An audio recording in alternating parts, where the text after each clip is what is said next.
Bonjour à tous, j'espère que vous allez bien. Bienvenue sur un nouveau vlog où on va vous emmener dans les coulisses de la Coupe du Monde de l'Alpe d'Huez.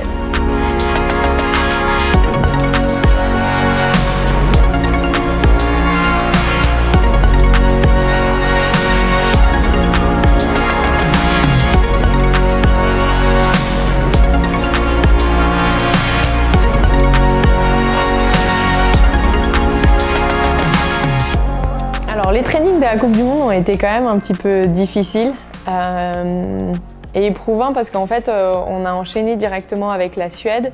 La Suède, on a couru samedi, dimanche, lundi on a pris l'avion et mardi on skiait à l'Alpe. Donc il n'y a eu aucun jour de repos et en plus de ça on est arrivé sur la piste et c'était une piste très technique. Donc c'est vrai que j'avais prévu de faire un tout petit entraînement le premier jour pour essayer de regagner un petit peu d'énergie.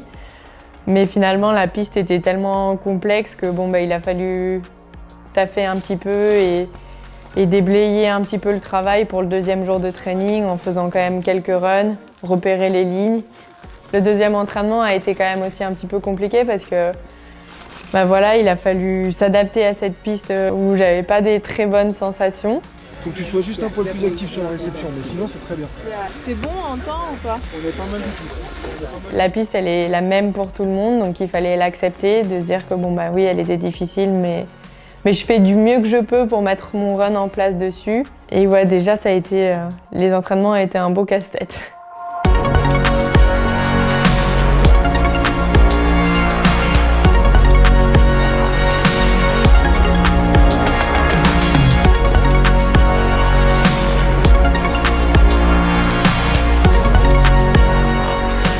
C'est tout un travail qu'on fait avec Cécilia. Quand on broie un petit peu du noir, la piste elle est dure, les bosses elles sont grosses.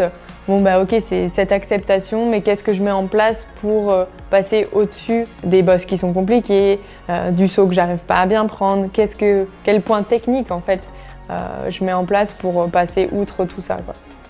C'est vrai que dans ce genre de moment, en fait, j'essaye de pas me focaliser sur les autres athlètes, de ce qu'elles font.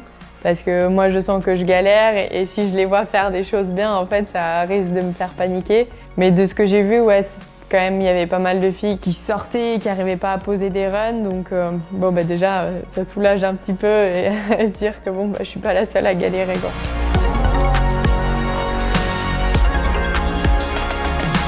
Le jeudi, nous, on a fait la qualif du duel. C'est un format un peu bizarre, on fait la qualif du duel qu'on ne couvrira que le samedi. Mais voilà, je suis arrivée sur la piste, le matin c'était hyper glacé. Mais je me suis pas focalisée sur ça, je me suis dit ok c'est glacé, je l'accepte. Même s'il y avait quand même pas mal de pression, j'ai quand même réussi à poser un run clean qui me plaçait 3e pour la qualif du duel. Donc ça c'était déjà un bon soulagement. Je savais que mon run que j'avais fait, même s'il n'était pas parfait, ça jouait dans les 3 et ça c'était un bon soulagement déjà. Perrine, parfait.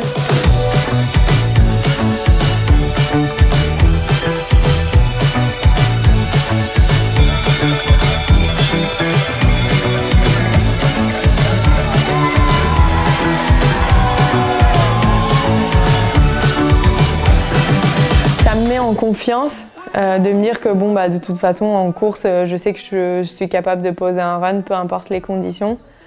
Mais en même temps, il y avait toute cette pression autour d'être en France, d'avoir du monde qu'on connaissait autour de nous et toutes ces caméras aussi qu'il y avait là dont on n'avait pas forcément l'habitude.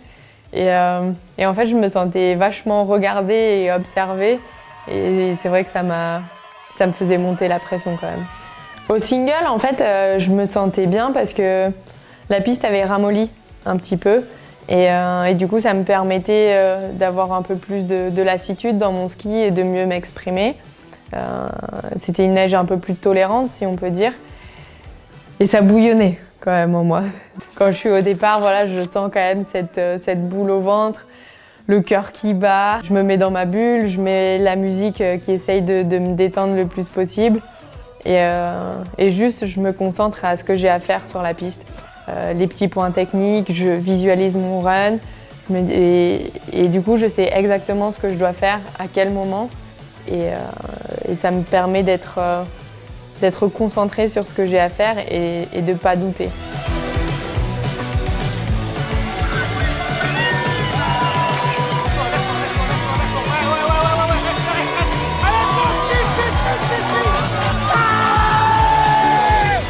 C'est le premier run de la semaine en fait où j'ai des bonnes sensations, où j'ai l'impression un petit peu de survoler la piste plutôt que de la subir. Et du coup j'arrive en bas, je suis contente de mon run. Mais c'est comme si en fait la pression, elle partait pas. Il y a cette espèce de tension en fait que j'ai dans mon corps et t'as beau essayer de relâcher, de faire la respiration ventrale, ben la boule au ventre elle est là et elle bouge pas. On va voir s'il y a des Français au bas de la piste. Là on est avec notre championne Perrine Lafont. Donc ça c'est la super finale. Ouais. We are ready for Perrine Lafont. Attention, 3, 2, 1, go! En vrai je suis bien partie sur ce run. Puis je sentais que j'étais sur le fil du rasoir, mais j'avais fait déjà des entraînements où où j'allais à fond comme ça. Et puis c'est comme si d'un coup, en fait, je perdais mon ski.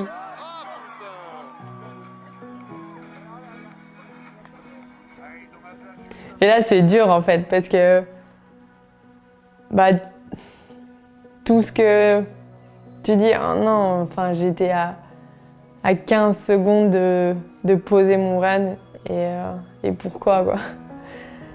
Et là c'est un peu là sur le moment en fait c'est vraiment de la déception parce que on était en France et j'avais à cœur de faire quelque chose de bien mais voilà sur ce run j'ai poussé la limite et mon ski et des choses et du coup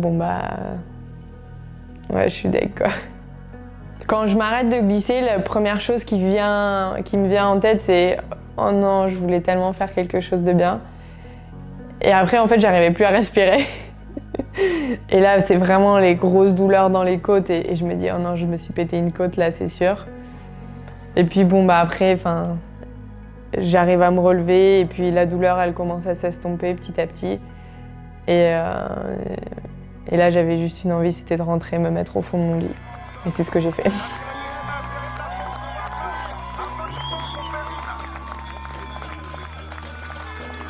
L'examen médical était bon. Et là, c'est dur en fait. C'est un peu le contre-coup parce que si je posais mon run, je savais que j'étais sur le podium. Et c'est dur en fait le sport quand ça se termine comme ça. Quand tu as l'impression que le travail il n'est pas achevé. C'est ça qui est dur à ce moment-là. C'est dur à expliquer, mais ouais, ça fait bizarre quoi. J'avais pas loupé un run en single depuis, je crois que c'était décembre 2017. Et là c'est horrible parce qu'en fait c'est toute la remise en question. Mais je suis nulle, mais qu'est-ce que je fais là? Si je suis pas capable de poser un run en super finale, ça sert à rien que je continue à faire du ski. Et là c'est le moment noir du sport. Où personne n'aimerait être dans ma tête parce que rien ne va, tout va mal, tu remets tout en question. Et même si au final il faut prendre du recul, parce que si on regarde mon début de saison, il est quand même très bon. Je fais 4 à la première, je fais 2 à la deuxième, je gagne la troisième. Si je tombais pas, j'étais sûrement sur le podium ce week-end. Je suis dans le top 6 mondial. Mais là, le niveau chez les filles, il a vachement augmenté, surtout sur les sauts. Et du coup, il y a vachement de densité. Et c'est ça qu'il va falloir réussir à gérer maintenant. Il y a d'autres filles qui poussent et c'est effrayant, mais en même temps, c'est ça qui est bien aussi, parce que c'est la beauté du sport. Ça rend un côté humain aussi à ma carrière, à montrer que je suis pas une machine et que voilà, il y a du monde derrière qui me pousse. Et moi, ça me permet de me lancer dans mes retranchements aussi, de devenir une meilleure personne, une meilleure skieuse, parce que ça me pousse à m'améliorer tous les jours, quoi.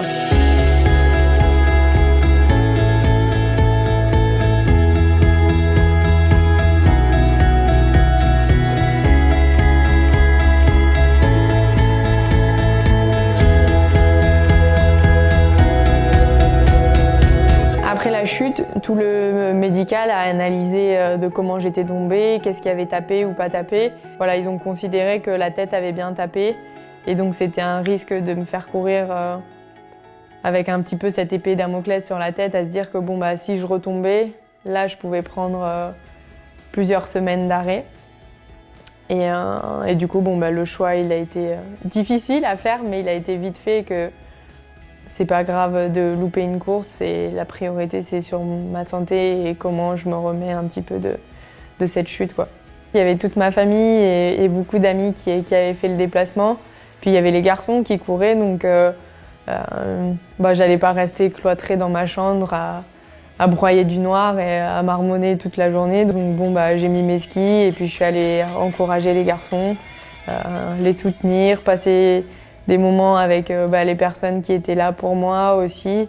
Et ça m'a fait un petit coup quand même quand je suis arrivée sur la piste et que j'ai vu toutes les filles qui s'entraînaient. Je me suis dit, ah mais moi aussi j'ai envie d'être à leur place. Il y a eu des gros crashs sur cette piste. Moi je m'en sors quand même bien, intacte, sans grosses blessures et du coup je me sens quand même chanceuse de ça. Et mine de rien, cette chute elle fera partie de mon histoire, de ma carrière.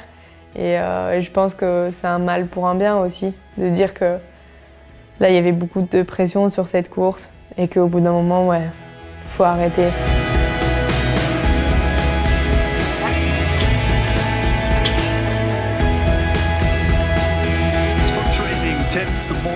D'être entourée de ma famille, de mes proches, ça m'a fait relativiser un petit peu, de me dire que ça reste que du sport de haut niveau. Ça reste que de la compétition. Et il y a des choses beaucoup plus importantes dans la vie.